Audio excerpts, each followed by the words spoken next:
We're going to continue in worship now with a spiritual practice called S.O.A.P. So for this exercise, you'll need a pen and a piece of paper. If you have a Bible, you can open that up to Luke 15, or you can just follow the words along on the screen. Or if you'd like, you can click the S.O.A.P button on the homepage of our Southridge app, and you'll actually find everything there that you need as well. And we haven't done this exercise together for a while, but it's one that we often recommend making a regular part of your daily time with God. It's actually one of the best spiritual growth generators we feel like we have. But even if you've never done it before, maybe never even read the Bible before, don't worry, it's a simple exercise and we'll walk it through together step by step. Now, S.O.A.P is an acronym that stands for Scripture, Observation, Application, and Prayer. So we'll start by reading a passage of Scripture together, and then I'll encourage you to read it again on your own. As you experience the reading, the first step is to simply be attentive for any words or phrases that stand out to you. Now, don't put pressure on yourself. Just allow something in the passage to kind of surface on its own.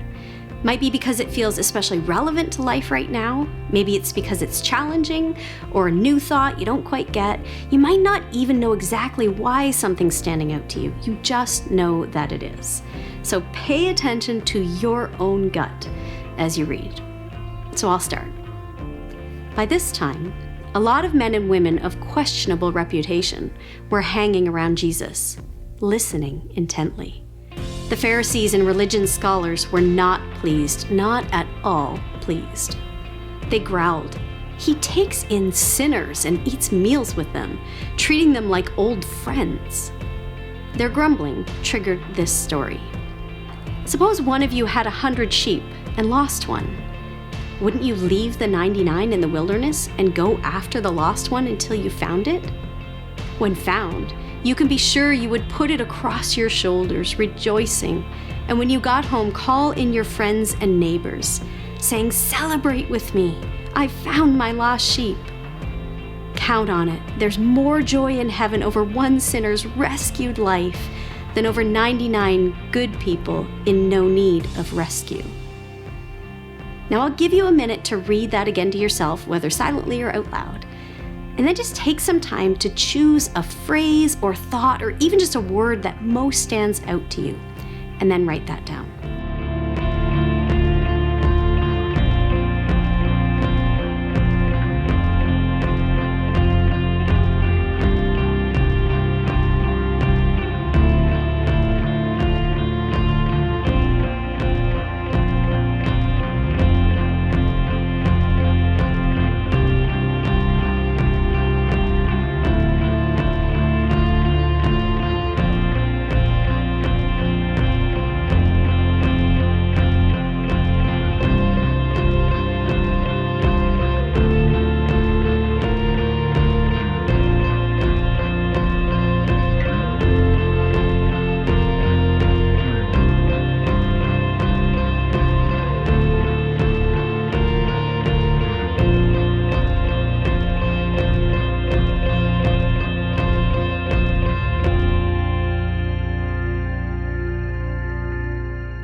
Now, if you're at home and you need more time, feel free to pause the video. But once you've got your word or phrase, we move on to O, which stands for observation. So now just look at the part that you wrote down, but don't rush into trying to apply its meaning too quickly. First, just stop and think more deeply about those words. Now, who is speaking? Is there anything curious about why the author might have said it this way? Does it remind you of anything else you've read or experienced in life or with God? How do you see the heart of Jesus in what you're reading? Now again, keep the pressure on yourself light, but come at it with a really open heart and mind. Get curious here, and just write down every observation that you can make.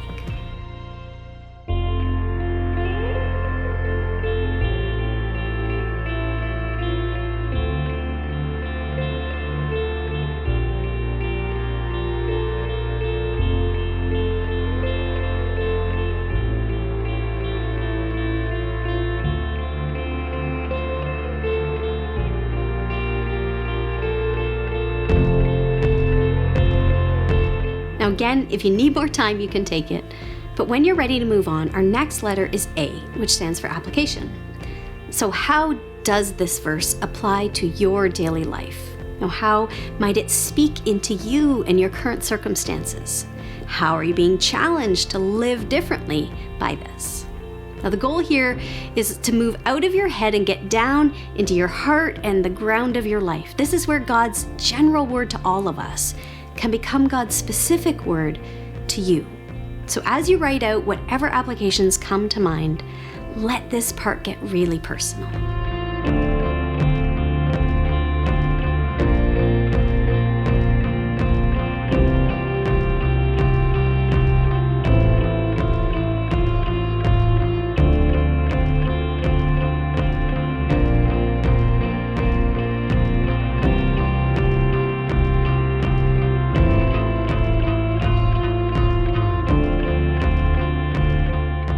The final step is P, which stands for prayer. So very simply, now that you've read and reflected on those words and begun to apply them to your life, just talk to God about it. Remembering that prayer means both speaking and listening. So talk to God about what you think you see in the text and then listen for what the Spirit might want to say in return. Ask Jesus to give you courage to act on what you're hearing and to do the deep heart work that you can't do quite on your own. So take a minute to either write or speak your prayer out now.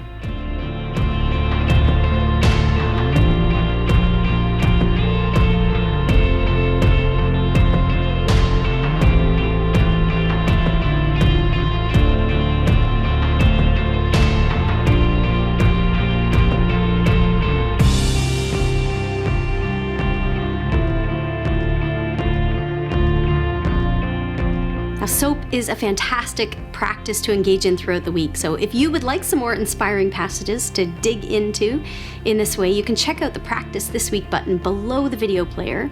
Or if you subscribe to the spiritual practice notifications in our app, you'll have them delivered right into your hand every morning. Now, because we know that real life change happens best in community with others, why not share one of your SOAP discoveries either from today or in the week ahead with at least one other person?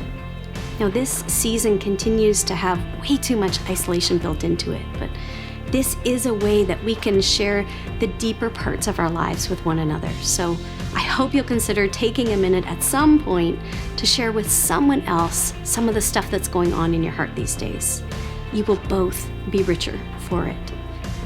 And so now let's worship together the tender-hearted shepherd who does go out to find us time and time again, who calls us back home to ourselves, to each other, and to God's own embrace.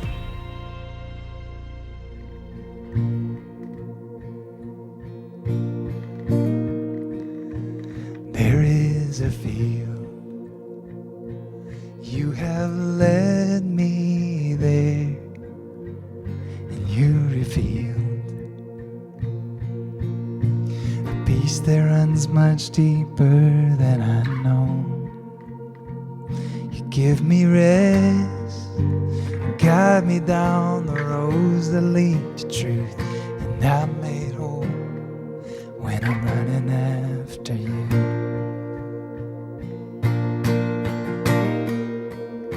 And you are my shepherd, I have all I want. And you are with me, leading me on. You are the rock that I'm built upon. You are my shepherd, you're all I want.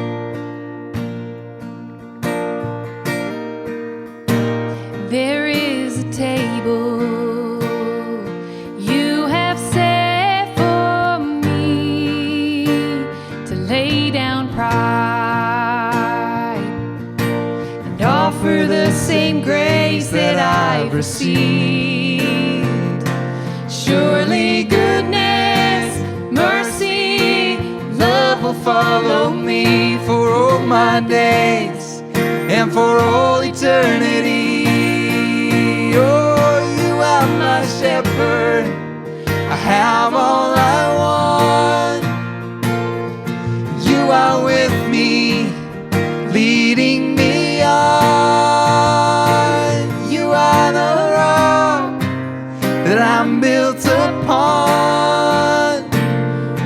are my shepherd.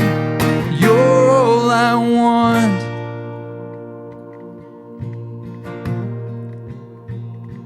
You don't leave me where you find me. You're guiding me through. As I stumble in this valley, I hold on to you. You don't leave me where you find me. You're guiding me through. And as I stumble in this valley, I hold on to you.